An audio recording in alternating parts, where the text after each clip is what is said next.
My family thought it was a joke to ditch me in another country and head to the airport. Let's see if he actually finds his way back. They laughed as they left me behind.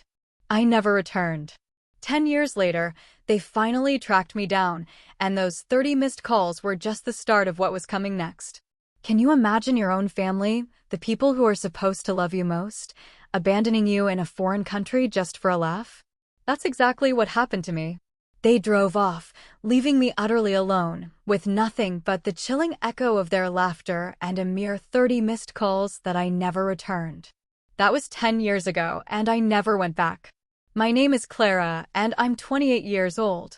My life took an unimaginable turn during what was meant to be a simple family vacation to Spain. What my family thought would be a hilarious prank, abandoning me at a gas station in a remote Spanish town, became the very thing that shaped my entire future. Let's see if she can make it back on her own, they'd chortled as they drove away. But I never did come back. Not for 10 years. The family that left me stranded that day eventually found me.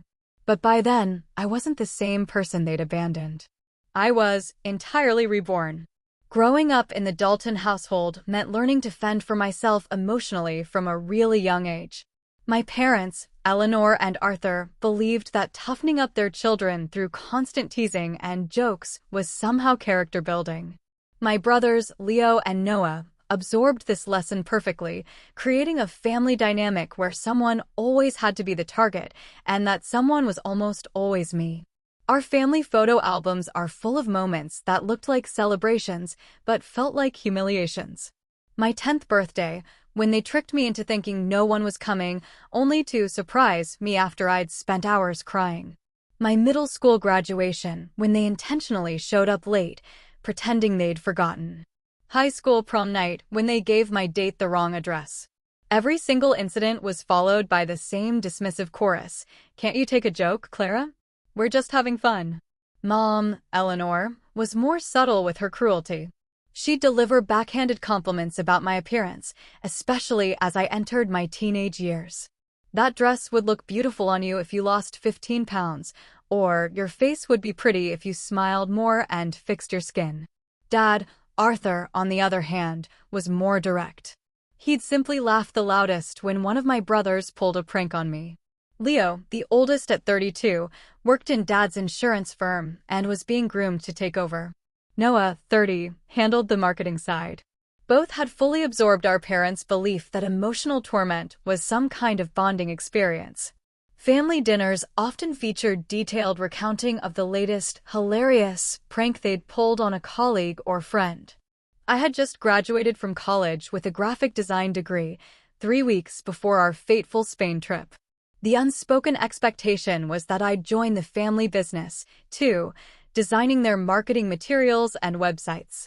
I'd already expressed interest in applying for jobs at creative agencies in Chicago, where we lived, but my parents dismissed this as unrealistic.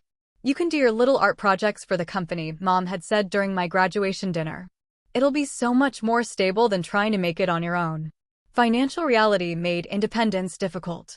College had left me with student loans, and my parents had strategically kept me dependent, paying for my apartment, but reminding me constantly that this support could disappear if I didn't appreciate them enough. I was working part-time at a local coffee shop, but nowhere near able to support myself fully yet. The Spain trip was supposedly a celebration of my graduation, a week-long tour through Europe. From the moment we piled into our family SUV, the atmosphere was thick with tension. Did you remember to pack a brain this time, Clara? Noah joked as I loaded my suitcase. Remember when she forgot her swimsuit during the Florida trip?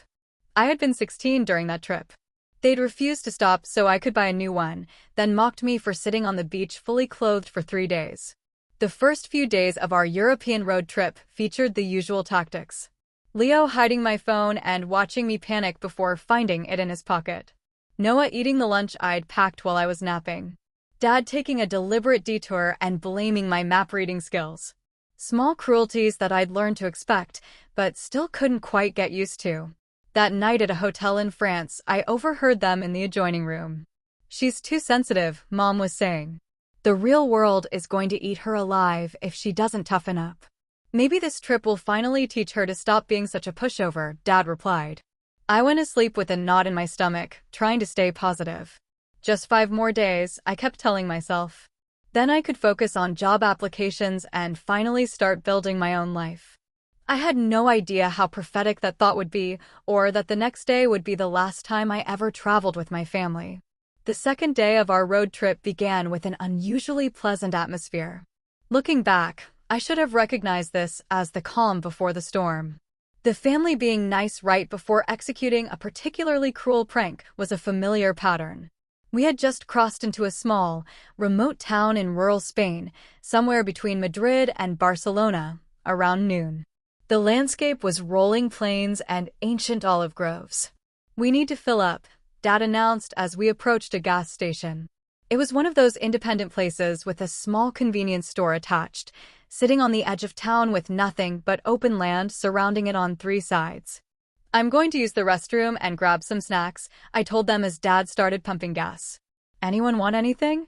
Get me a Coke, Leo said, not looking up from his phone. Grab me some jamon iberico, Noah added. Mom just shook her head, busy reapplying her lipstick in the visor mirror. Inside, I used the restroom and then spent a few minutes selecting snacks. The store was empty except for the cashier, a woman in her 40s with kind eyes and a name tag that read Elena. I paid for the family's requests, plus a bottle of water and some patatas fritas for myself. De paso? Elena asked as she handed me my change. Sí, de vacaciones, I replied with a smile, my rudimentary high school Spanish fumbling. Pues, que disfrutes tu viaje, she said. Those ordinary words would echo in my mind for years afterward, the last normal moment before everything changed. I pushed open the door to the parking lot, juggling the bags of snacks, and stopped dead in my tracks. The spot where our SUV had been parked was empty. I blinked, momentarily confused, thinking I'd somehow gotten turned around and was looking in the wrong direction. But a quick scan of the entire lot confirmed what seemed impossible. My family was gone. My first thought was that Dad had moved the car to the air pump or another part of the station. I walked around the small building, checking every corner of the property. Nothing. They probably just went up the street to that tapas place I saw on the way in, I reasoned aloud, though a familiar sick feeling was already forming in my stomach. I pulled out my phone and called Dad. It rang until voicemail. Same with Mom. Then Leo. Noah answered on the 4th ring. Where are you guys? I asked, trying to keep my voice steady. The sound of laughter came through the phone. Oh, we're about 20 kilometers down the road now, he said, not bothering to hide his amusement. What? Turn around and come get me. My voice rose with panic. Let's see if she can make it back to the US on her own. I heard Leo yell in the background, followed by more laughter. Noah, this isn't funny. Tell Dad to turn around now. I was pacing now, my heart racing. Check your messages, he said before hanging up. A text from Leo had come through while I was on the phone. It contained a photo of all of them in the car, grinning widely, with the caption, "Survival of the fittest, sis. Find your way home." I called back immediately. Called Mom, voicemail. Dad, voicemail. Leo, voicemail. They had all blocked my number. I stood in the parking lot, the Spanish sun beating down on me, as the reality of my situation slowly sank in. They had left me. Deliberately. In a country I'd never been to, in a town I'd never heard of, with nothing but my purse and the clothes on my back. I checked my wallet, 43 euros in cash, my debit card with maybe a couple $100 in my account, and what exchange rate would that give me, and my ID. My passport, my only official identification in this foreign land, was in my suitcase, in the trunk of their car. My phone battery was at 18%. As the afternoon wore on, I sat on the curb outside the gas station, cycling through disbelief, panic, and blinding rage. I kept checking my phone, expecting a message saying they were turning around, that the joke had run its course. Instead, I received a group chat photo of them at dinner in a restaurant with the caption, "Wonder if Clara found dinner yet? LOL." Elena approached me cautiously as she was ending her shift. "Señorita, you've been sitting here for 3 hours. ¿Está usted bien?" The simple question, even in Spanish, broke the dam. Tears streamed down my face as I explained my situation, my words a desperate mix of broken Spanish and English. Tu familia te dijo aquí a propósito? Her incredulity mirrored my own. See, I choked out. They think it's funny. A character-building exercise or something. They've done things like this before, but never this bad. Do you have anyone you can call? Friends back home? I shook my head. My closest friend moved to California last month. I don't know anyone who could fly all the way out here. The isolation that my family had cultivated around me, subtly discouraging close friendships, making me dependent on them, had never been more apparent. Night was falling, the temperature dropping with the sun. My phone battery was now at 8%. I had one more call to make. Dad answered surprisingly. Have you learned your lesson yet? He asked, without preamble. What lesson? That I can't trust my own family. My voice was raw from crying. Don't be so dramatic. Figure it out yourself. Consider this life training, he said coldly. Call us when you've made it back to Chicago. How am I supposed to do that with no money and nowhere to stay in a foreign country? I demanded. You're a smart girl. Get creative. He hung up. I stared at my phone in disbelief as it displayed one final message from my mother. This is for your own good, Clara. You need to learn self-reliance. Then my phone died. Elena had overheard enough. Conozco a una mujer que alquila una habitación. Su nombre es Maria. Let me call her for you. As darkness enveloped the small Spanish town, I realized I had a choice to make. Desperately try to get back to the people who had abandoned me, or take the first step towards something else entirely. Maria turned out to be a silver-haired woman in her 60s who lived in a small, stucco house 3 blocks from the town's main square. Her spare room was simple, a twin bed, a dresser, and a small desk, but it was clean and felt safer than any option I'd considered during my panicked afternoon. Elena explained your situation, Maria said, speaking slowly in Spanish for my benefit as she showed me around. You can stay here tonight, and we'll figure out next steps in the morning. She lent me a nightgown and some basic toiletries. As I lay in the unfamiliar bed that night, in a foreign country, I cried until no more tears would come. Part of me still expected to wake up to apologetic texts or missed calls, my family having realized they'd taken things too far. Morning came with no such reprieve. Maria let me use her landline to call my parents' number, which I still knew by heart. No answer. I tried the family business line. The receptionist said my parents and brothers were in a meeting and took a message. They never called back. I need to charge my phone and check my bank account, I told Maria over the simple breakfast she'd prepared. I need to figure out how to get back to Chicago. It took weeks. Weeks of desperate calls to the U.S. Embassy, odd jobs doing dishes in local restaurants, relying on the incredible kindness of strangers like Elena and Maria. Maria even organized a small community fundraiser to help me get a flight back to the U.S. I landed back on American soil, but with no intention of returning to Chicago or to the family that had abandoned me. My apartment there was gone, my funds meager, my spirit bruised but not broken. I needed a fresh start far away. That's how I ended up in Pine Ridge, Wyoming. It was as far as I could get from Chicago, emotionally and physically, on the meager savings I'd managed to scrape together after the flight home. When I finally got my phone working again, the messages that awaited me only confirmed what I was beginning to accept. This joke wasn't ending anytime soon. Day 2 of Clara's great adventure. Read a text from Leo, accompanied by a photo of them hiking in Colorado. Have you started hitchhiking yet?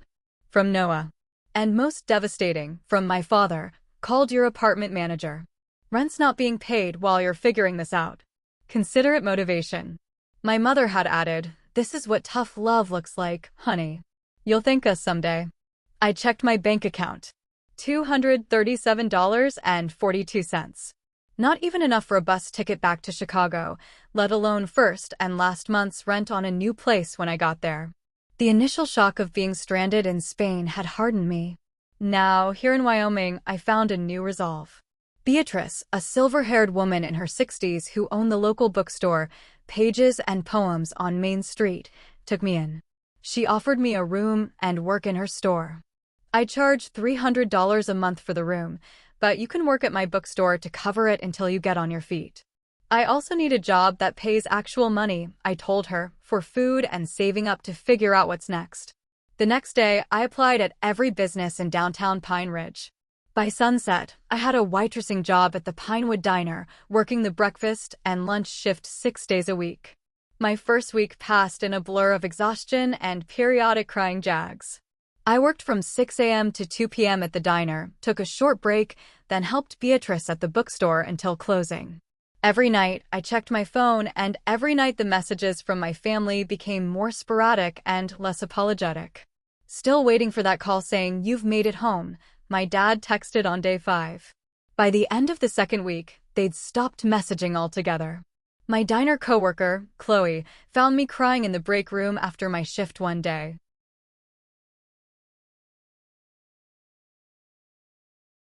At 25, she was a single mother working 2 jobs, and she recognized the look of someone at the end of their rope. "Family trouble?" she asked, sitting beside me. The whole story poured out of me, the years of jokes, the abandonment in Spain, the callous texts. When I finished, Chloe was quiet for a long moment. Then she said something that changed my perspective entirely. "Sounds like they did you a favor by leaving you there." "What?" "Those aren't pranks, Clara. That's abuse. And now you have a chance to build a life without it." That night, I made a decision. I wasn't going to desperately scramble to get back to Chicago.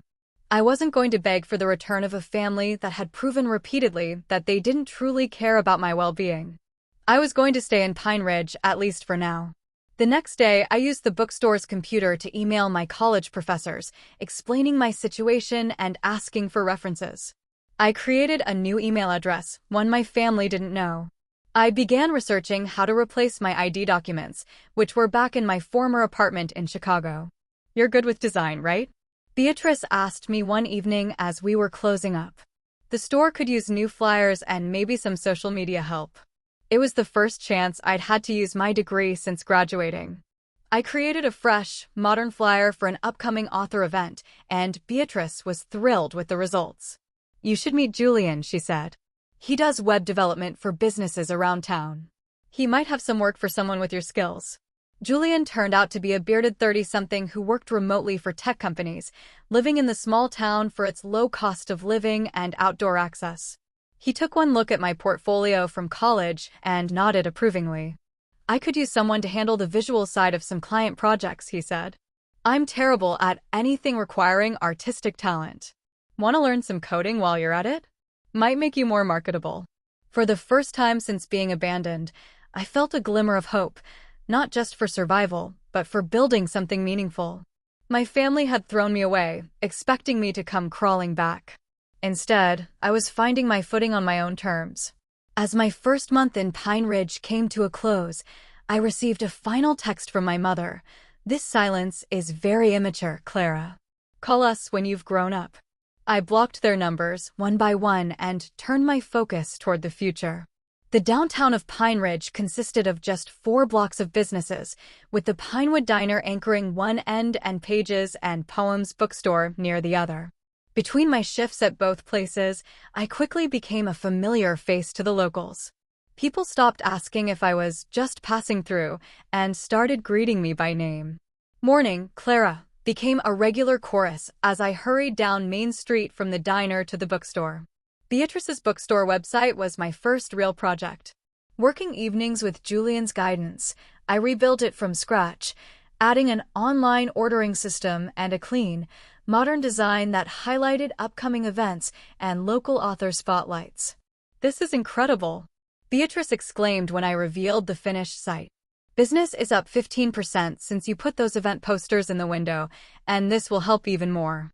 Julian was equally impressed. "You've got a natural talent for UI design," he told me after our 3rd coding session.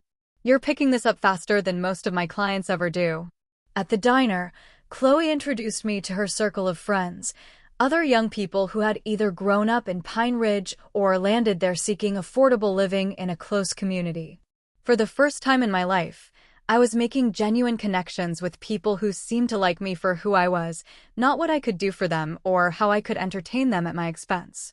During my second month in town, I received an email from my Chicago landlord asking about my plans for my belongings. I'd missed 2 months of rent, and they needed to clear the apartment. "I can't afford to come get anything," I wrote back. "Please donate whatever's useful and dispose of the rest." It was a painful email to send, surrendering the physical remnants of my previous life, but also strangely liberating. The possessions my family had given me over the years had always come with strings attached, with reminders of how grateful I should be. Starting fresh meant freedom from those constant debts of gratitude. Julian connected me with a small business owner in a neighboring town who needed logo design and marketing materials.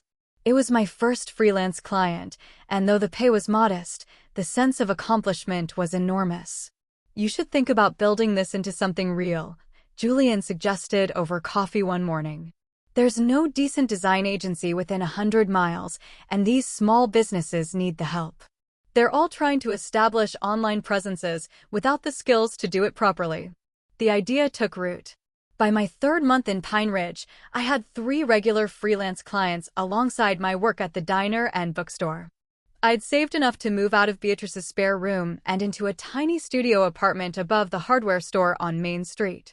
It was barely 400 square feet, but it was mine, the first space I'd ever had that wasn't contingent on my family's approval. The morning I moved in, I bought a small potted succulent as a housewarming gift to myself.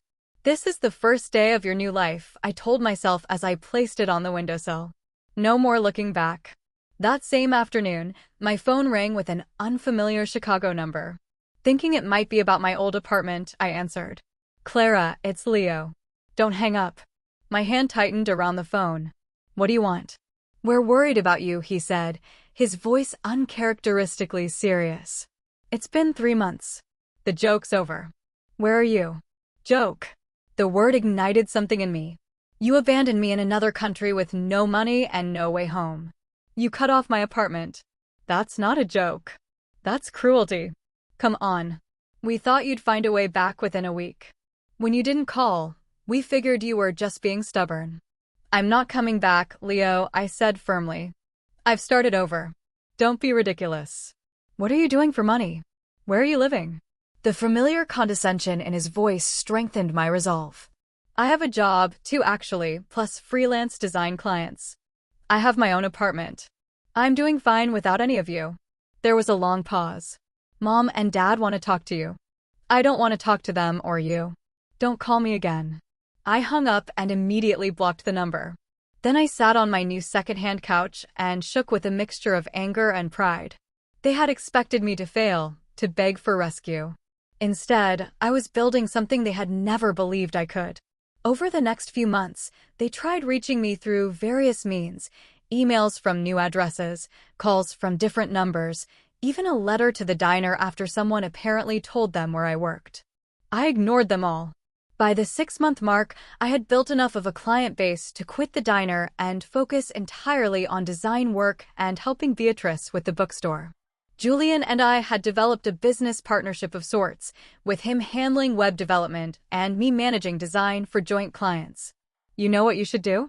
Julian said one evening as we finished a client project. "Register a business name. Make this official." The next day, I filed paperwork for New Horizon Design Studio. As my first year in Pine Ridge approached, I found myself reflecting on how completely my life had transformed. The scared, stranded young woman crying outside a Spanish gas station was now a business owner with friends, colleagues, and a community that valued her. The family that had discarded me had inadvertently given me the push I needed to discover my own strength. When Beatrice hosted a small gathering at the bookstore to celebrate the 1-year anniversary of my redesigned website and, privately, my year in Pine Ridge, I looked around at the faces of people who had become my chosen family: Chloe with her young son, Julian, the regular bookstore customers who had become friends, even Elena from the gas station, who'd kept in touch once I got back to the US and realized I had built something my biological family had never given me: a circle of genuine connection based on mutual respect rather than power and humiliation. To new beginnings, Beatrice toasted, raising her glass of sparkling cider. And to finding home, I added, in the place you least expected. 2 years after being abandoned in Spain, my design business had grown enough that I occasionally traveled to meet with larger clients in nearby cities. It was during one such trip to Denver that my carefully constructed new life collided with the past I'd been avoiding. I was sitting in a coffee shop near the 16th Street Mall, preparing for a client meeting, when a familiar voice cut through the ambient noise. "Clara, is that you?" I looked up to see my brother Leo standing 3 feet away, his expression a mixture of shock and disbelief.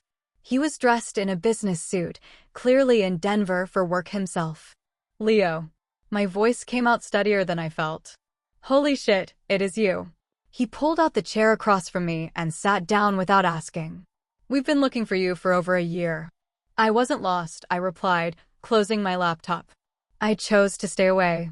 Leo looked me over, taking in my professional attire, the portfolio beside my computer, the confidence I now carried.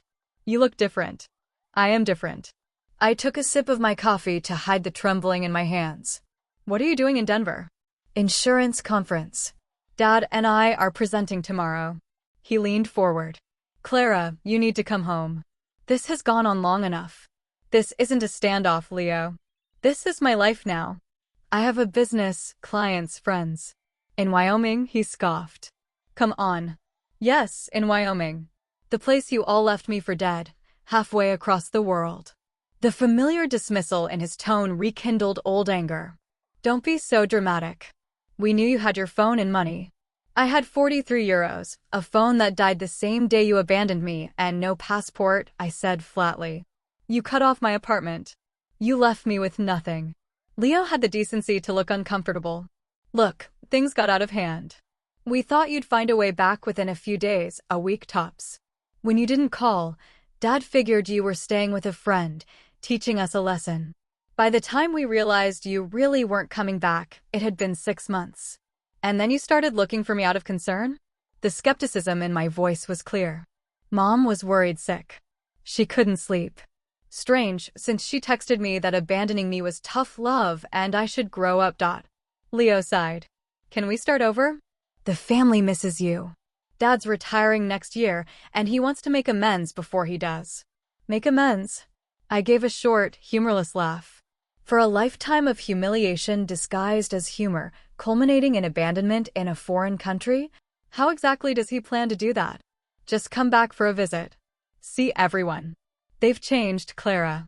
Years of suppressed emotions, the hurt, the anger, the sense of betrayal, suddenly rushed to the surface.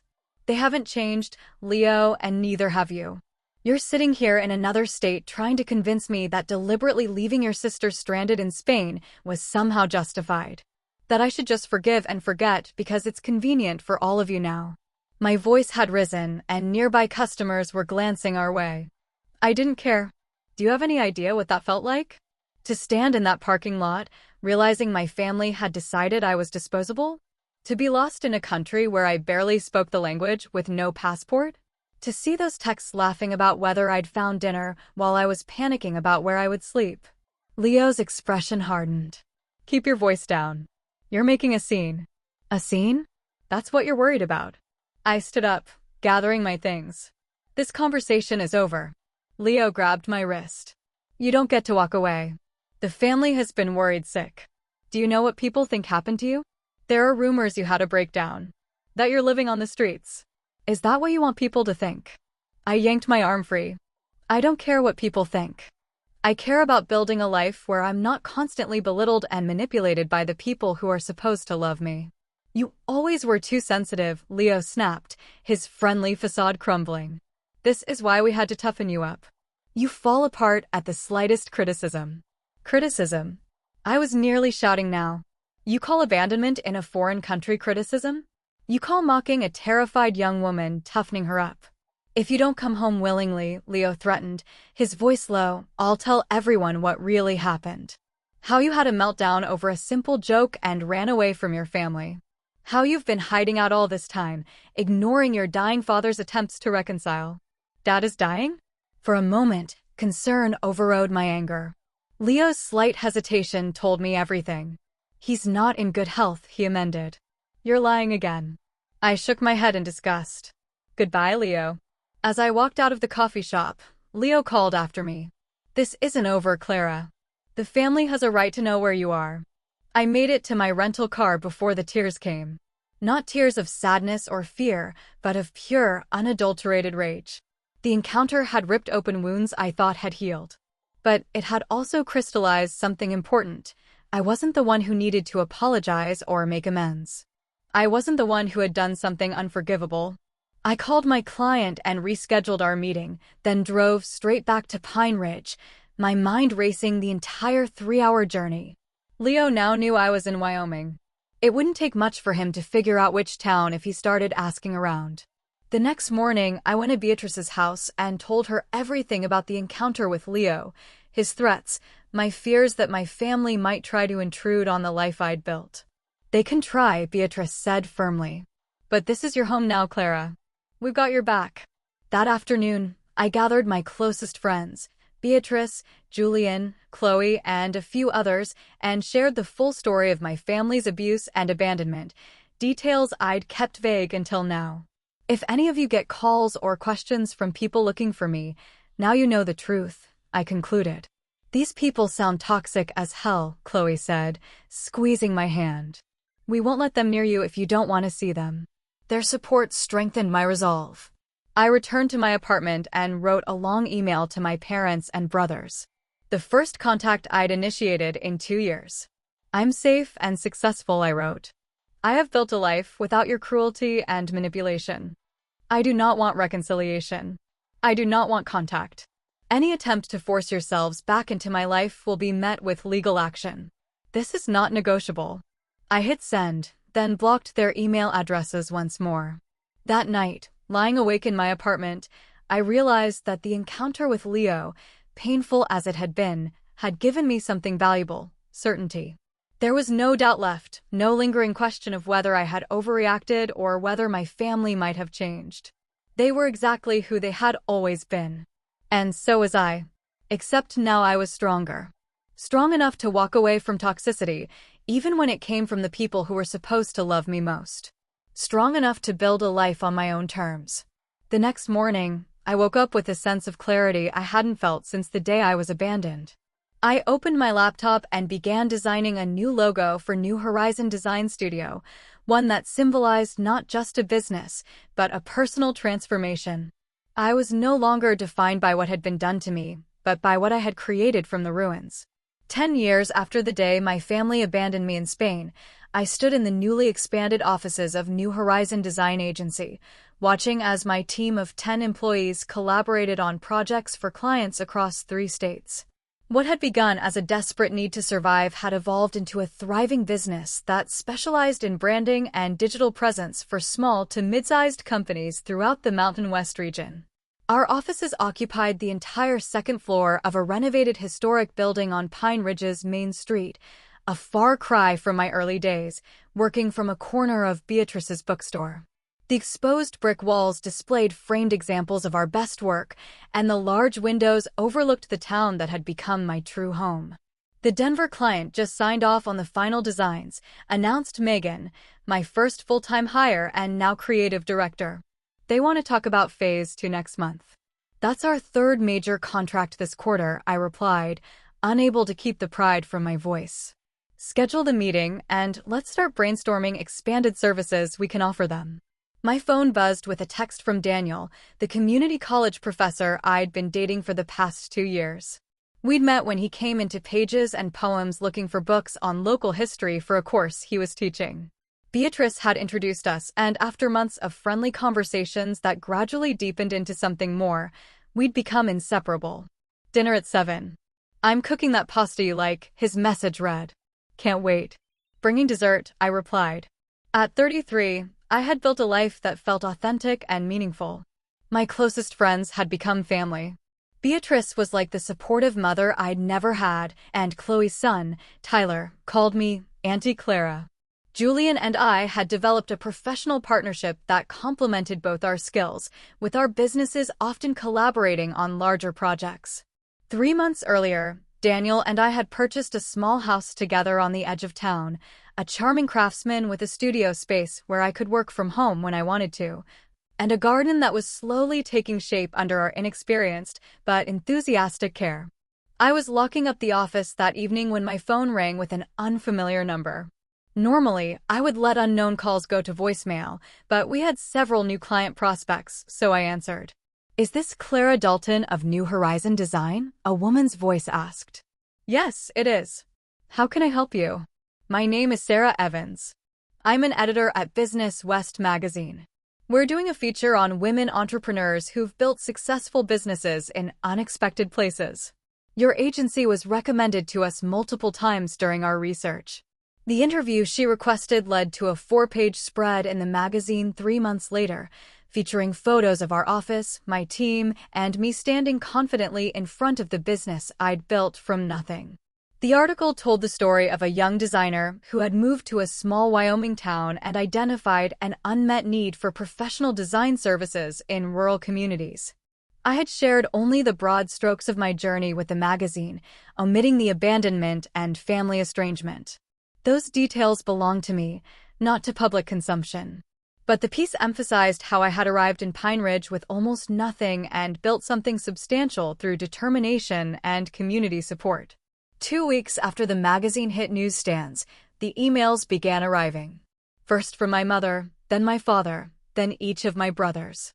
Subject lines ranged from "We need to talk" to "Saw your article" to "Please respond." I deleted them all without reading them.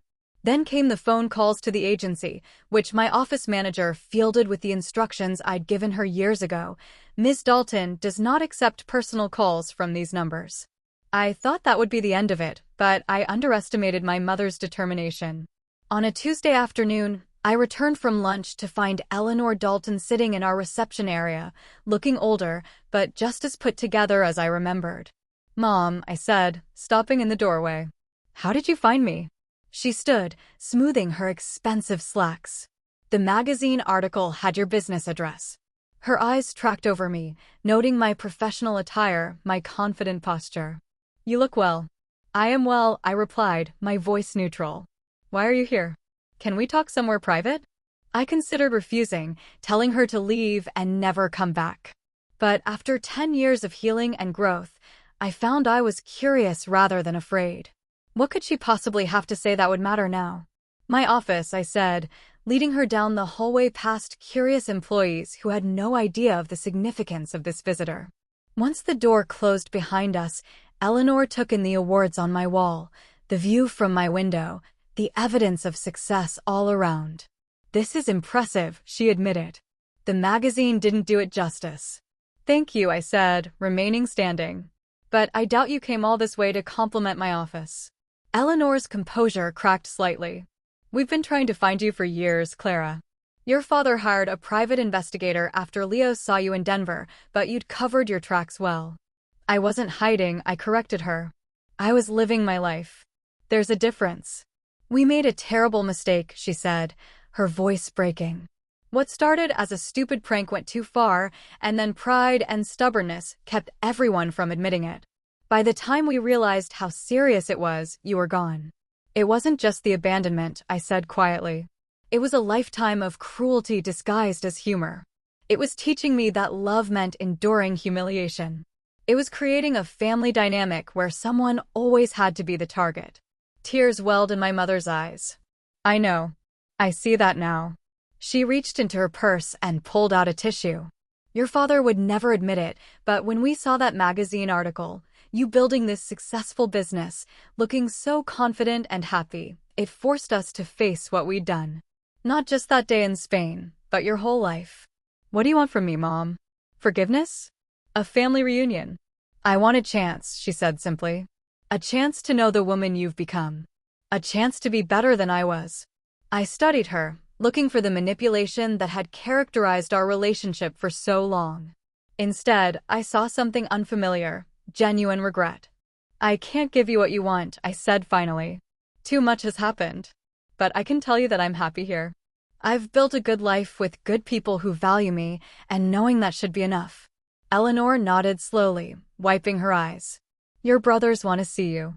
Your father, too, though he'd never ask. I'm not ready for that, I told her. I may never be ready. And that has to be okay. She stood to leave, then hesitated. You were always the strongest of us all, Clara. It just took us losing you to realize it. After she left, I sat at my desk for a long time, processing the encounter. There was no dramatic reconciliation, no falling into each other's arms with forgiveness and tears, just the beginning of a recognition that the past couldn't be undone. But perhaps it could be acknowledged.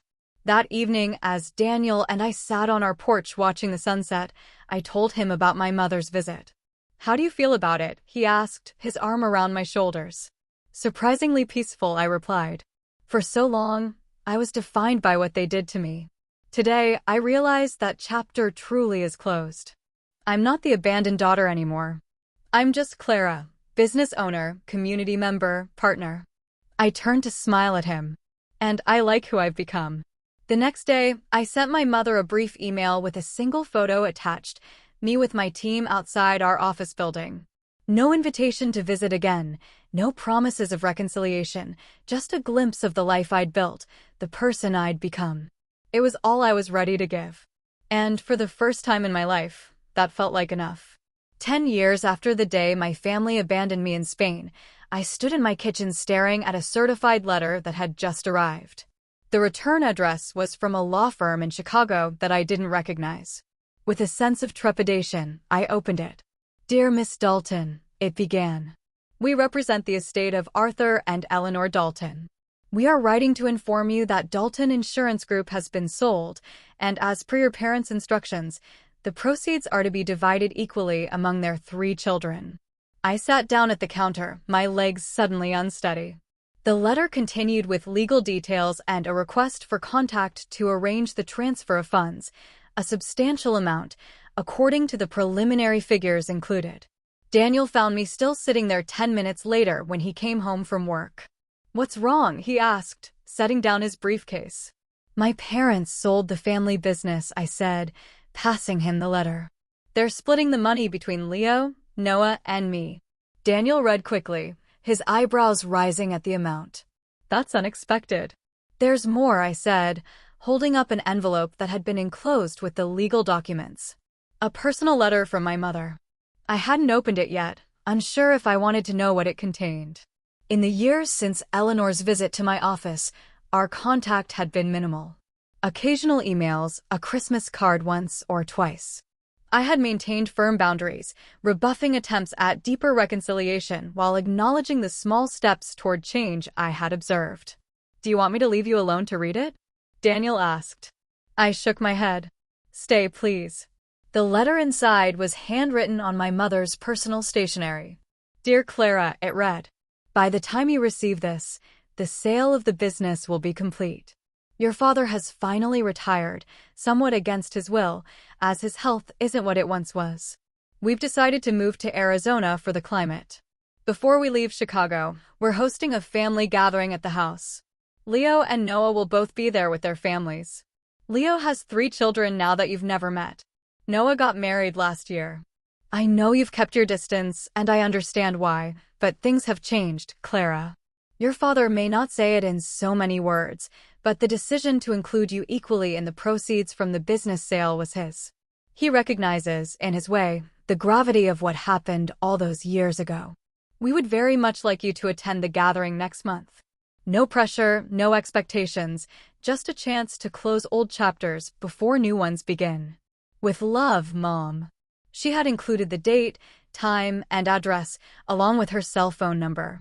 I folded the letter carefully and slid it back into the envelope. Are you going to go? Daniel asked gently. I don't know, I admitted.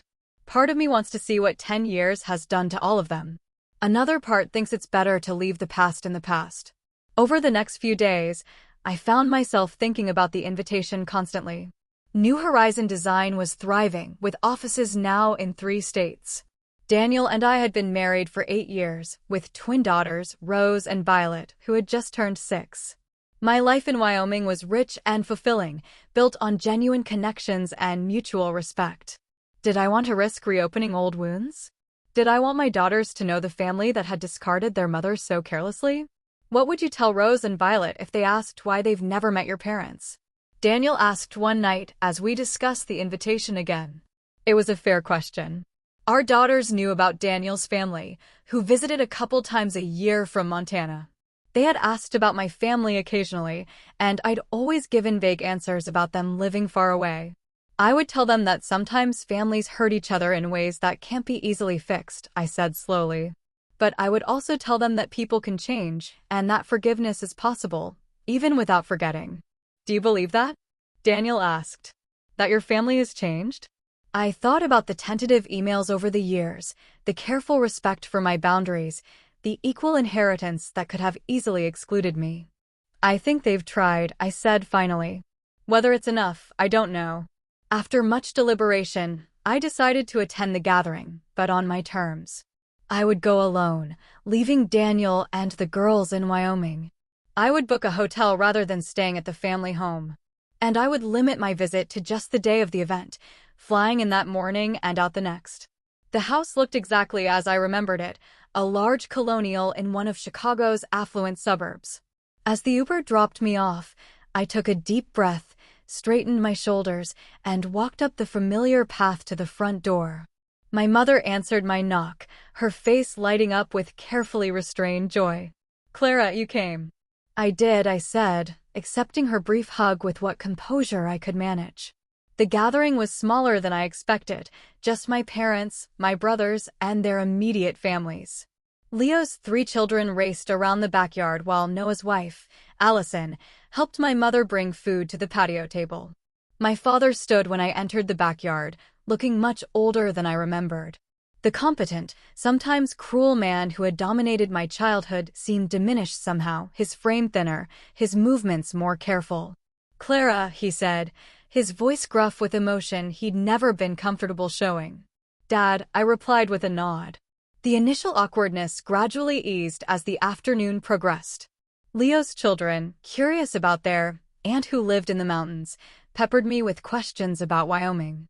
Noah, more subdued than I remembered, asked thoughtful questions about my business. No one mentioned the abandonment directly, but it hung in the air between us, the unspoken reason for our 10-year separation. After dinner, as the sky began to darken, my father asked if I would join him in his study, once a forbidden territory where he conducted business and family disciplinary conversations. "I'm not good at this," he began once we were seated. "But I owe you an apology, Clara. What we did, what I allowed to happen, it was unforgivable." I studied him, this man who had shaped so much of my early life through fear and criticism. "Why did you do it?" I asked, the question that had haunted me for years.